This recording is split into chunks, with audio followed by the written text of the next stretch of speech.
This is a painting by the New Haven artist Winfred Rembert. It's entitled Moonshiners, and it is hand-carved, tooled painting on leather.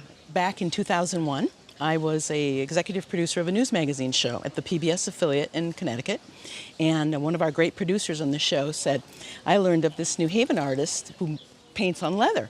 And not only was it an art that he learned in prison, but it was his experiences growing up in the Jim Crow South in the 50s. My husband and I wanted to support him, so we went to his house in New Haven. Very sweet man, a man who was nearly lynched, a man who served 7 years on a chain gang, yet he was a puppy of a guy. Just a very sweet man. And we bought this painting. How many paintings were there? Did you have a choice? Oh, we did have a choice. It was his very modest home, and they were all lined up. There was probably 12, 13 paintings. It was all his community, his experiences. This spoke to us, and it hangs in our dining room, so it's really cool. And what did you pay Winfred for this? It was $1,200 in cash. Okay. Yeah. So this artwork is by Winfred Rembert. Mm-hmm. And he was born in 1945, as you said, in the Jim Crow South. Mm-hmm. He was born in Americus, Georgia, but grew up in Cuthbert, Georgia, mm-hmm. because his mother had given him away mm-hmm. as a child. She had him out of wedlock, and the aunt lived in Cuthbert. And Cuthbert is about 150, 160 miles south of Atlanta. Oh. And he grew up picking cotton, mm-hmm. uneducated, could not read or write. Mm-hmm.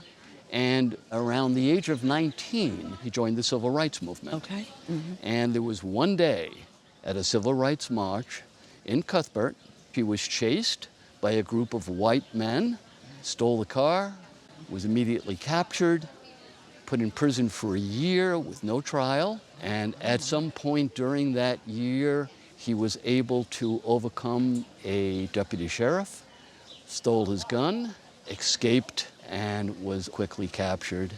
At that time, he was put in the trunk of a car, his clothes taken off, driven out to a field, and when they opened the trunk, he was surrounded by men with nooses hanging in the trees, very emotional, and hung upside down and assaulted, mutilated.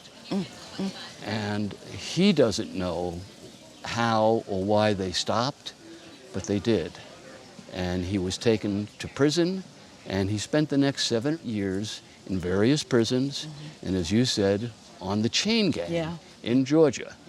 And during his imprisonment, he actually learned to read, and then he learned to write. He met his wife while in prison, Patsy.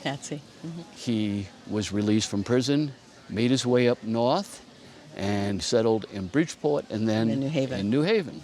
He has an autobiography, which in 2021 came out. And what was the title of it? The title is Chasing Me to My Grave, Artist's Memoir of the Jim Crow South. It won the Pulitzer Prize in 2022. Winfred died in 2021. So he lived to be about 75. And he did not start creating these artworks till he was about 50 or 51. He learned to tool leather in prison. And there was a guy there he called TJ the Tooler. But he was a relatively young man at that point in time. So that was in the late 60s, early 70s when he did that. You purchased this what year? 2001. So 2001 would have been more on the early side of his career. This was probably made shortly before you walked into his home and purchased it. Right. And we don't know exactly how many he did, but people are guessing somewhere around 500 to 800. Oh. And this particular one, people are now calling Scenes from Daily Life. Okay, right. So this is Cuthbert, Georgia, Hamilton Avenue. Yes. That was the main drag. The main drag. Yeah. That's where the businesses were, the juke joints. And this is Moonshiners. And we have some yeast over there and a wheelbarrow filled with sugar. Now, when you look at some of his other works that are the chain gang, that are picking cotton, that show lynching. It's very emotional. Very intense. Very intense. Towards the end of his life, he was under the care of a psychiatrist because when he worked on certain scenes, on certain topics, he became physically ill. He was definitely suffering from PTSD and was diagnosed as such, but that helped him.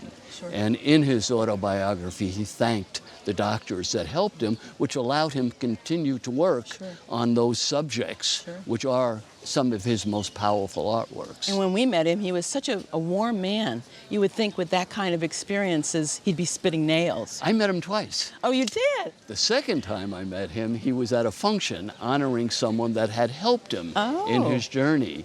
Oh. And he got up and sang Amazing Grace. Oh, I just got a chill. There wasn't a dry eye in the house. Wow. Yeah, it was so powerful. Yeah, Yeah. amazing. I'll always remember that. So here we are. Yeah. The market has become very, very active. Museums now feel a need to have an example of his artwork. Okay. In today's market, retail, I would have no problem saying this is somewhere between $100,000 and $125,000. Are you serious? Wow. I hate to say wow, but I didn't expect that. That's super. I mean, you're telling me that the art world not just values this, but values his stories, values the storyteller. Absolutely, absolutely. My husband and I just wanted to support him, and never knowing that this would become such a legacy.